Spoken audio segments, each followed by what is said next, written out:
میرے حضور معراج سے واپس پلٹیں اور کہیں بلال تو کون سے نیک عمل کرتا ہے، جنت میں تیرے قدموں کی آہٹ سنتا رہا۔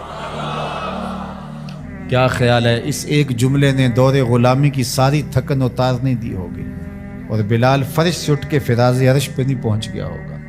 حضرت سیدنا عثمان غنی رضی اللہ تعالی عنہ جمعے کی تیاری کرتے۔ جمعے کی تیاری ہوتی ہے غسل کیا جائے، کپڑے بدلے جائیں، تیل لگایا جائے، خوشبو لگائی جائے، تو تیاری میں ایک شامل یہ تھی غلام آزاد کیا جائے، ہر جمعے کو ایک غلام آزاد کیا۔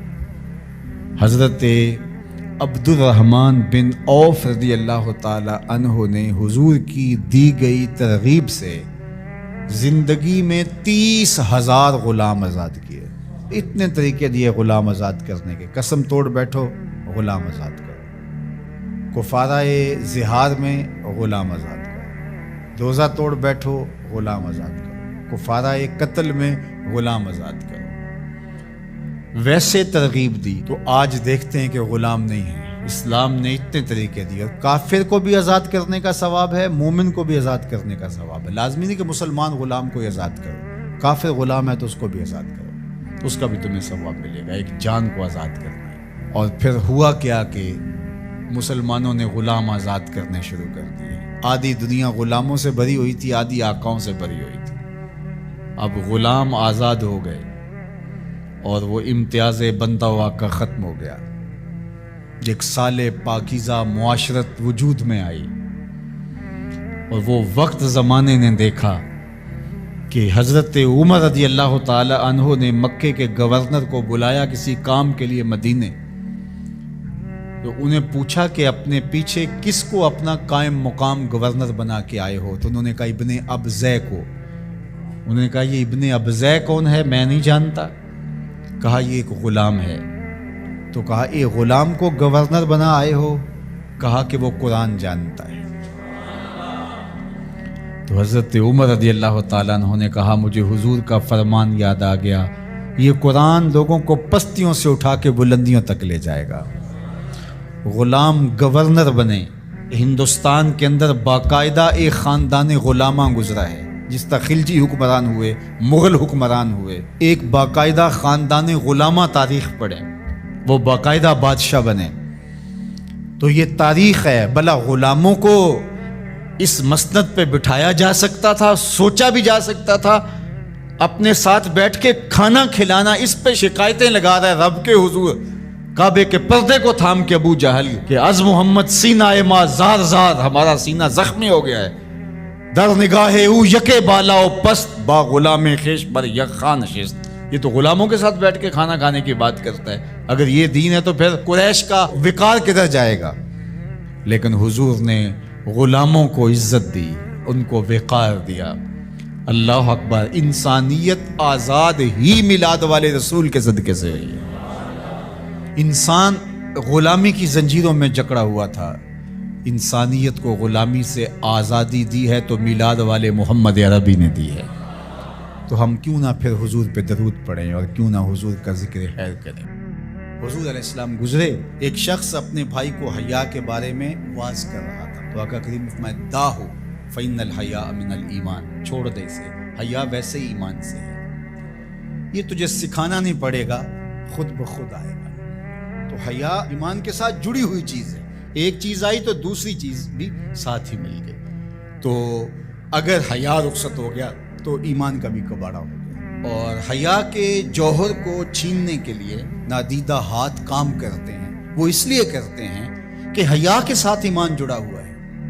جب حیا باختہ ہو جائیں گے تو ایمان سے بھی ان کو خالی کر دیں گے۔ ان کو یوں کہنا کہ تم کافر ہو جاؤ، اسلام چھوڑ دو، کوئی بھی نہیں کرے گا۔ تو بہتر نہیں ہے کہ ان کو حیا سے خالی کر دیں، تو وہ ساتھ پیچھے پیچھے ساتھ ہی چلی آئے گی چیز۔ تو اب دشمن کی یہ چال یہ ہے کہ یہ مسلم کافر تو نہیں ہوں گے، لیکن اس طرح کیا جائے کہ ان کو مسلمان بھی نہ رہنے دیا جائے۔ اب یہ جو کچھ ہوا ہے، ایک قانون پاس کر لیا گیا اور مردوں اور عورتوں نے اپنی جنس تبدیل کرنا شروع کر دی، اور لوگوں کو پتہ اس وقت چلا جب 29,000 لوگ جو ہے وہ اپنی جنس تبدیل کر چکے تھے، مردوں سے عورت اور عورتوں سے مرد۔ اور اس کے جو دور رس نتائج ہیں اور اس کے منفی اثرات ہیں ایک عورت اگر اپنی جنس تبدیل کر لیتی ہے تو کل وراثت کے اندر وہ پورا حق لے گی، اس لیے کہ اس کے شناختی کارڈ کے اوپر جو ہے وہ مرد لکھا ہوا ہے۔ ایک مرد جو ہے وہ خاتون بن جاتا ہے تو وہ عورتوں کے واش روم میں گھس جائے اور پھر کوئی خرابی پیدا ہوتی ہے، اس کے بعد اس کو گرفتار ہی نہیں کیا جا سکتا، وہ کہ میں تو عورت ہوں، یہ تو ممکن ہی نہیں ہے۔ تو بتاؤ کیا ہوگا؟ معاشرہ کس سمجھ جا رہا ہے اور کس رخ پہ جا رہا ہے؟ یہ ہم نے کبھی سوچا تھا؟ جس معاشرت کی اصطلاحات میں حیا آتا ہے، جس معاشرت کی اصطلاحات میں تقوی آتا ہے، جس معاشرت کی اصطلاحات میں عفت، پاک دامنی، اس طرح کی اصطلاحات ہیں جس قوم کی، اس قوم کے ایوان بالا میں اور ایوان زیری میں یہ قرارداد آتی ہے، پھر باقاعدہ یہ قانون کا حصہ بنتا ہے اور پھر باقاعدہ عملی تنفیذ ہوتی ہے، اور جن این جی اوز نے کروڑوں نہیں اربوں روپے اٹھائے ہیں وہ رپورٹ پیش کرتے ہیں کہ ہم 29,000 کے فگر تک پہنچ گئے اور آگے بڑھ رہے ہیں۔ شبخوں مار دیا جاتا ہے، لوگوں کو پتہ ہی نہیں چلتا۔ جو 22 کروڑ عوام نے نمائندے بھیجے تھے وہ اتنے بے خبر تھے کہ وہ وہاں بیٹھ کے جو ہے وہ چائے کے کپ کی چسکیاں لیتے رہے اور ڈیسک بجاتے رہے، انہیں پتہ ہی نہیں کیا ہو گیا۔ جو بڑے ان امور کے مار تھے ان کو سال سال بعد پتہ چلا کہ یہ کیا ہوا۔ تو یہ معاشرت کو اس گندگی میں، اس غلاظت میں دھکیلنے کے لیے سب کچھ کیا گیا، اس کو قانونی تحفظ فراہم کر دیا گیا۔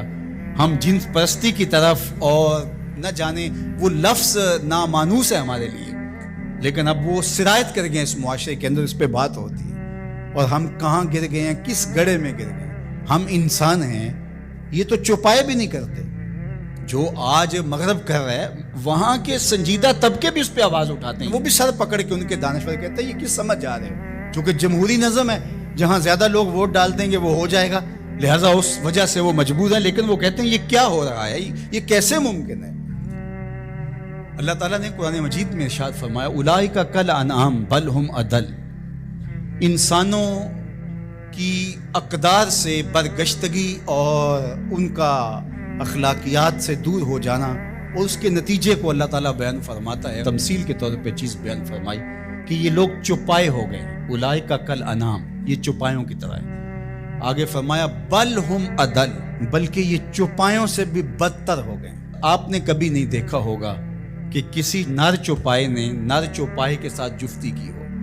جب جنسی خواہشات پیدا ہوتی ہیں تو وہ اپنی مادہ کو تلاش کرتا ہے، کبھی نر سے جفتی نہیں ہوا ہوگا، لیکن انسان جب اخلاقیات سے گرتا ہے تو وہ اتنا گندا اور بدتمیز ہو جاتا ہے کہ یہ تمیز بھی ختم کر دیتا ہے جو چوپائے بھی رکھتے ہیں۔ تو یہ ہے چوپایوں سے بھی بدتر ہو جانا، غلیظ گندا عمل قوم لوط اس کی زندگی کا حصہ بن جاتا ہے، اور بندے کے پلے بچتا کیا ہے، اس کے پاس رہتا کیا ہے جب وہ اتنا غلیظ ہو جائے، اس کی روح بھی زخمی ہو جاتی ہے، اس کا باطن اور ضمیر بھی داغ ہو جاتا ہے، جب اس کی نظر میں غلاظت آتی ہے اچھی جائے کہ وہ عملی طور پہ غلاظت کے اس درجے پہ پہنچ جائے۔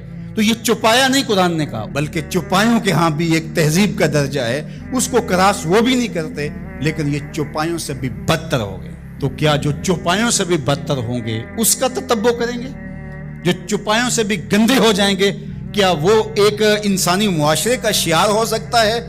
اور کتنی بدبختی یہ ہے کہ اس طرح کے قانون دنیا کی پارلیمنٹس کے اندر جو ہے وہ پاس کیے جائیں گے، باقاعدہ حکومتیں اس کو سرپرستی فراہم کر رہی ہوں۔ بد تہذیبی کو تہذیب قرار دے دیا جائے تو اس سے بڑی بد تہذیبی کیا ہے؟ گندگی کو، غلاظت کو اگر گلاب کہہ دیا جائے تو اس سے بڑی بد تہذیبی کیا ہوگی؟ تو یہ معاشرت کی گندگیاں ہوتی ہیں، لوگوں کے ذہن کے اندر پنپنے والی گندگیاں مجسم روپ میں آ جاتی ہیں، اور وہ معاشرہ پھر انسانوں کا معاشرہ نہیں رہتا، وحشیوں کا معاشرہ ہو جاتا ہے، بلکہ وحشیوں سے بھی بدتر معاشرہ ہوتا ہے، بل ہم اضل کا عملی روپ بن جاتا ہے۔ تو وہ معاشرہ چاہے کلمہ پڑھتا ہو، وہ معاشرہ چاہے بظاہر نمازیں پڑھتا ہو، وہ معاشرہ چاہے اپنے آپ کو کہتا ہو کہ میرے جیسا زمانے میں کوئی نہیں ہے، وہ گندہ ترین معاشرہ ہوتا ہے۔ تو مغرب کے اندر تو یہ چیزیں عیب نہیں ہیں، وہاں تو باپ اور بیٹی کا رشتہ بھی عیب نہیں ہے، وہاں تو جو ہے وہ دادی اپنے پوتے سے حاملہ ہو جاتی ہے تو وہ عیب نہیں سمجھا جاتا وہ اس معاشرے کے اندر۔ وہاں حرام زادہ ہونا کہ اس کے باپ کا پتہ نہیں ہے وہ تو اس معاشرے میں عیب نہیں ہے۔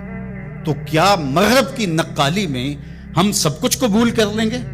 ان کی جو چیزیں اختیار کرنے والی ہیں وہ تو ہم نے کی نہیں ہیں، ان کی وہ مادی ترقیاں جو ہمارے دین کے راستے میں رکاوٹ نہیں بنتی تھی وہ تو ہم نے کی نہیں، لیکن ہم ان کی غلاستیں، گندگیاں اور ان کی وہ جہالتیں، اس کو ہم جو ہے وہ اپنے سینے سے لگاتے ہیں اور مغرب کو خوش کرنے کی کوشش کرتے ہیں۔ یہ ہمارے اشرافیہ کا روپ ہے، اگرچہ عوام کا یہ روپ نہیں ہے، لیکن آہستہ آہستہ عوام، یہ جو 29,000 لوگوں نے رجسٹرڈ کروایا ہے، تو یہ کون لوگ ہیں؟ اسی معاشرے کے لوگ ہیں۔ تو یہ معاشرہ کس سمت جا رہا ہے، اس کے لیے ہمیں غور و فکر کرنا ہوگا، اپنی نسلوں کو بچانا بھی ہوگا۔